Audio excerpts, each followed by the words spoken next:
সারাদিন মাথা ঘোরানো, তারপর বমি বমি ভাব। হে আল্লাহ, তার মানে আমি প্রেগনেন্ট না তো? না না, মুনিয়া!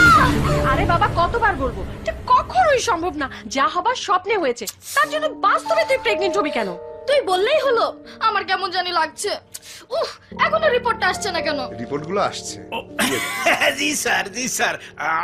আশি হোসেন, আশি বেগম। এটা আশি হোসেন, এটা আশি বেগম। এটা আশি হোসেন। ওই তো রিপোর্ট নিয়ে আসছে। এই যে আপনার রিপোর্ট কামিং। পজিটিভ? সত্যি সত্যি পজিটিভ হলো কি করে? হায় হায়, এখন আমার কি হবে? আমি কাকে কি জবাব দেব? কিভাবে সমাজে মুখ দেখাবো যে আমার এত বড় সর্বনাশ করলো? তাকে মানে এসব কি? তুই আমাকে ইয়ে না করলে আমি আজ প্রেগনেন্ট হতাম না। আমার প্রেগনেন্সির জন্য দায়ী তুই, আমার এই অবস্থার জন্য দায়ী তুই। আমি তোকে পুলিশে দেব। সম্পর্ক? তুই সেদিন স্বপ্নে আমার রুমে এসে আমাকে ইয়ে করেছিস তার জন্য। স্বপ্নে গিয়ে তারপর প্রেগনেন্ট? ইম্পসিবল।